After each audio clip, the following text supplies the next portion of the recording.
esta discussão toda de como é que nós criamos grandes tecnológicas na Europa é uma discussão muito relevante, exatamente para aquilo que tu estavas a dizer, porque nós queremos ter uma economia competitiva, nós também temos que estar a criar empresas grandes e fortes e que consigam exportar, não é? E há um país que conseguiu fazer isso, que foi a China. Portanto, na China não há Google, há o Baidu. Na China não há o WhatsApp, Sim, sim. há o WeChat. E portanto, as grandes tecnológicas da China, ou melhor, o Estado chinês conseguiu criar as condições, e podemos discutir se de forma melhor ou pior, mas conseguiram criar as condições regulatórias, com protecionismo, para evitar. E na altura, eu acho muito engraçado, especialmente no início, quando proibiram a Google, a conversa toda era: aqueles chineses que são os protecionistas, não querem deixar a Google entrar no mercado, não é? Porque querem crescer as suas próprias empresas ou porque querem controlar, porque querem fazer censura. Essa era a parte principal. Mas mais recentemente tivemos um novo acontecimento interessante, que foi o TikTok, em que desta vez foi ao contrário. Foi uma grande empresa que cresceu na China, que acabou por crescer muito nos Estados Unidos, e a conversa agora é que nem se coloca. O TikTok é para banir, né? Ou é para limitar. Sim, Porquê? Porque o governo chinês está a controlar a informação que coloca no TikTok e está a manipular a informação. Mas na altura, quando o Google estava na China, o argumento era o mesmo, mas do lado chinês. Era o argumento que não nos chegava a nós. Porque o receio deles era perda de soberania. Na Europa nós deixamos entrar tudo. Venha Google, venha TikTok. Mas aí levanta-se uma grande questão, e já isso prende-se também com aquilo que estamos a falar sobre o setor regulador, aliás, que é: nós estamos a perder claramente a globalização. A globalização está a ser desmantelada, não é? Do ponto de vista industrial, do ponto de vista de movimentação de pessoas e bens, etc, etc. Porquê é que está a ser desmantelada? A explicação um bocadinho para dar contexto. Está a ser desmantelada primeiro por o fenómeno que nós tivemos quando foi do Covid, portanto, que pôs em causa tudo o que estava a funcionar do ponto de vista logístico, não é? Sobretudo entre a Europa e o Sudeste Asiático e a China.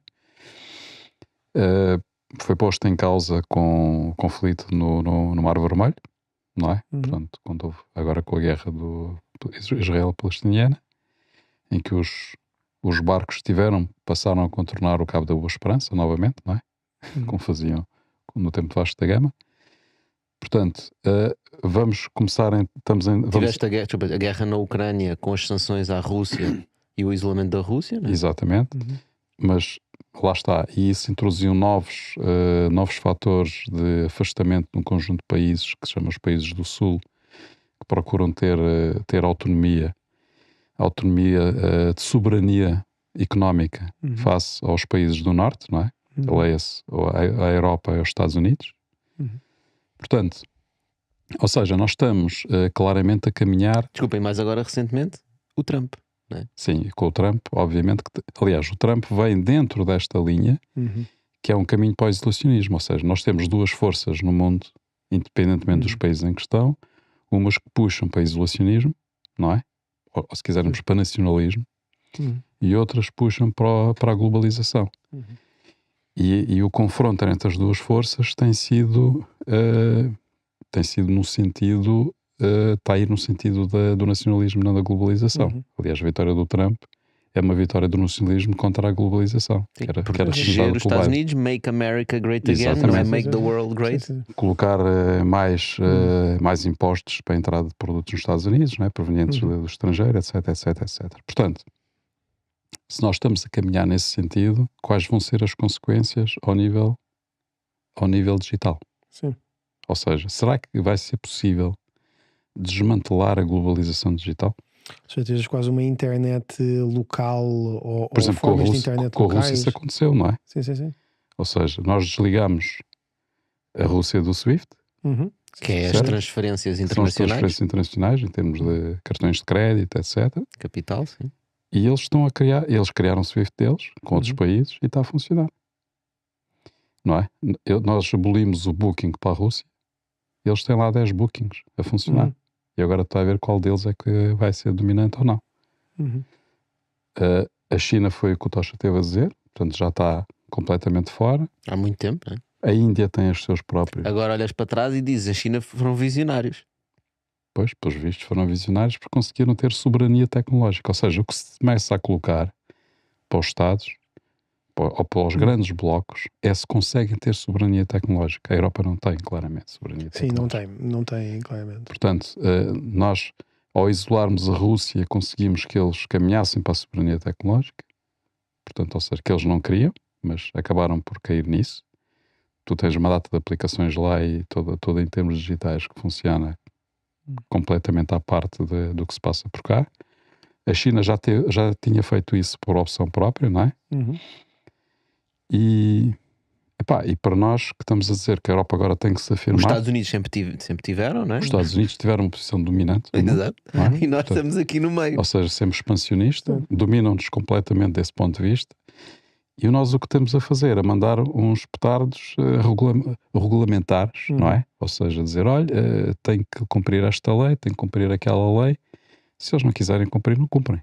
Sim, se eles não quiserem cumprir, não cumprem. E depois... E nós não podemos fazer nada porque não temos argumento nenhum alternativo. Sim, nós ficamos bloqueados ou podemos ficar isolados nisso. É engraçado, estava a ouvir porque...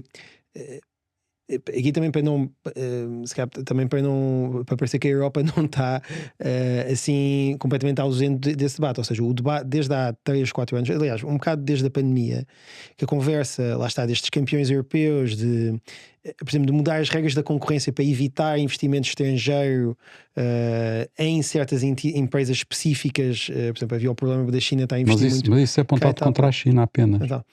Então, ninguém põe isso relativamente aos Estados Unidos. Ninguém põe relativamente aos Estados Unidos porque, não sei se é uma coisa também ainda dentro daquilo que foi o plano Marshall desde há muito tempo e etc, porque os Estados Unidos é um parceiro hegemónico e depois a primeira presidência de Trump parece indicar aos europeus, olhem, se calhar abrem uma pestana e montem uma coisa vossa, porque se calhar têm também de pensar nisso. Tem de pensar tipo em vocês, em né? vocês. Só que depois o problema também é, dentro dos europeus, o pensar em vocês. Ou seja, porque aí entra a questão complicada que é... Somos muitos vocês. Somos muitos vocês, que Europa é que somos? Um bocado nisso. Porque, por exemplo, o relatório da Draghi que saiu agora, saiu no verão passado, dizia uma coisa que era... era quase pegando nas coisas dos blocos, falaste da China e dos Estados Unidos, que era, nós precisávamos de um bocado do melhor dos dois mundos, que era de ter um investimento público, porque na China também o que funcionou foi uma opção, uma política pública. Lá está, podemos dizer, mais autoritária. E tem outros problemas, competitividade na economia. Com coisas, sim, com coisas de o dinheiro não é autoritário, é o dinheiro. Aliás, é sempre autoritário. Sim. Pelo contrário. Mas da autoridade do dinheiro, a autoridade do Estado, ou do Estado a fazer para gerar a autoridade do dinheiro, controlar. Mas a questão de haver um investimento público grande, portanto, ou seja, do Estado ter uma mão na forma como vai definir a economia, no sentido de dizer, lá está, vamos bloquear os outros e vamos permitir a criação de coisas aqui, e essa situação não é uma situação fácil de fazer. A China conseguiu fazê-lo mas a Europa bem. Também faz. A Europa faz, mas só que a Europa, o que é só que a faz Europa? sem visão nenhuma. Não, mas sabes porque é que a Europa faz sem visão nenhuma? Porque o que é a Europa? Eu não queria ser filosófico. É uma manta de retalhos. Não queria ser filosófico, é um compromisso entre várias não sei quantas entidades. E sobretudo, já é assim para a Brexit, mas eu acho que pós-Brexit a pergunta tornou-se ainda mais difícil, porque com o Brexit os ingleses, apesar de tudo, faziam um bocado o papel do contra, com os quais os continentais conseguiam mais ou menos reunir-se por uma coisa. E os ingleses têm... Uma das coisas boas que os ingleses têm é o seu pragmatismo. É um bocado aquela visão, lá está, também meio americana, de como é que nós olhamos para as coisas têm de ser simples, têm de olhar desta maneira. Ou seja, estão a fazer essa leizinha, mas o que é que isso significa na prática? O que é que significa na prática? Como é que as coisas estão? Aliás, a maior parte dos casos, isto é mais uma coisa para geeks de direito da União Europeia, mas muitos dos casos mais interessantes de direito da União Europeia partiam de situações em Inglaterra. Ao longo da história em que a Inglaterra estava. Porquê? Exatamente porque é ali que a questão da aplicação do direito, lá está, da interpretação, como é que devemos olhar para isto, tornava-se mais vívida. Ou seja, queriam coisas menos ambíguas, é isso? Sim, porque as coisas pareciam, por um lado, a questão de ser uma relação muito pormenorizada, que eles não estavam tão habituados dentro do regime que tinham. Por outro lado, tem esta cultura muito mais literalista de olhar para os termos, de como é que interpretamos a lei, e daquilo não estar a fazer, não bater muito certo com o sistema deles. E tu vais ver os casos, casos desde coisas, sabe, abertura de supermercados, até, sabe, contratos de trabalho, de mobilidade de empregadores e etc. E havia muitas coisas aí. Mas não é esse ponto que eu queria chegar. Eu queria chegar ao ponto que era de... O que tu sentes um bocado hoje em dia na Europa é que tu não percebes bem o que é a Europa, o que é a Europa no sentido que é. Por exemplo, falamos em Bruxelas, ou o efeito de Bruxelas.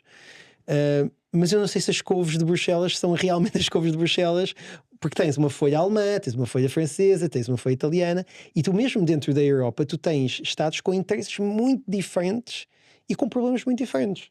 Claro, mas aí corremos um risco que é o seguinte. Peraí, mas a diversidade é bom, não é? A diversidade é bom. A diversidade na natureza é excelente. A diversidade é excelente e acho que nós não tiramos partido. No fundo, o que eu queria dizer agora é o seguinte, e tem a ver com isso também. Vocês deram uma chega para a ideia que eu ia exprimir, que é nós na Europa, o início da Europa, do projeto europeu, nós tínhamos tipos que eram visionários e que tinham uma visão para a Europa. Era uma visão, se calhar um bocadinho mais utópica, mas que de alguma forma nós chegámos lá, não é? Portanto, de facto, hoje em dia tu tens mercado financeiro comum, tens mercado económico comum, tens a mesma moeda na maior parte dos países europeus. Livre trânsito. Tens livre trânsito, pessoas, bens, não sei o quê, papapá, não é? E agora? O que é que a gente faz com isto? Agora não sabemos. Sim. Portanto, e no momento, se nós continuássemos no mundo, no sentido da globalização, não é? Em que haveria uma cada vez, e pensava-se que seria isso, cada vez maior integração dos países uns nos outros, não é? O mercado comum da América do Sul, não é? Que também... a União Africana e por aí fora, nós aos poucos íamos construindo algo que seria mais comum todo o mundo, não é?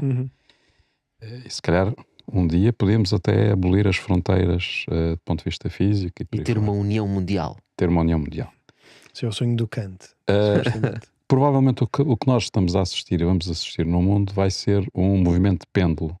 Movimento pendular, em que nos momentos vamos ser mais protecionistas, depois vamos ser mais liberais, depois outra vez mais protecionistas, depois outra vez mais liberais e por aí fora. Se calhar esta conversa não tem fim e vai ser sempre assim. O problema é que nós neste momento, não tendo uma visão da Europa num novo contexto, que é um contexto mais, digamos, agressivo daquilo que era a ideia inicial europeia, significa que nós devíamos era tirar partido das forças que temos. Ou seja, efetivamente, aquilo que vocês estão a falar que é a diversidade de línguas. Portanto, no fundo, o que estavas a dizer há bocado sobre as leis, o ideal era a única barreira que houvesse seria a língua e a cultura de cada país. Sim. Pronto. Se nós tirarmos partido disso e tivermos uma ideia de como é que a Europa vai funcionar como um todo perante este novo contexto, nós temos futuro. Se nós não tivermos uma ideia sobre isso, a Europa está tramada. Porque o que vai acontecer vai ser o isolamento, as pessoas vão tomar medidas e vão tomar partido por criarem os pequenos isolamentos dentro dos países. Ou seja, recriar as fronteiras nacionais. Sim. Recriar fronteiras nacionais e económicas, de circulação de pessoas e bem, circulação de dinheiro, etc. Portanto, e nós já tivemos um sinal disso em eleições europeias, não é? Ou seja, temos uma ascensão ao poder de partidos que não defendem a União Europeia, não é? Sim, não defendem a livre circulação no seu ponto. Aquilo que chamamos os eurocéticos, em termos gerais. Sim. Não vamos discutir o que é isso e como é que é, não é essa a nossa discussão. Mas do ponto de vista de consequências para a União Europeia, se nós não tivermos uma visão nova para a Europa, de como é que ela vai se comportar num contexto político e económico de desconstrução da globalização, a Europa está tramada.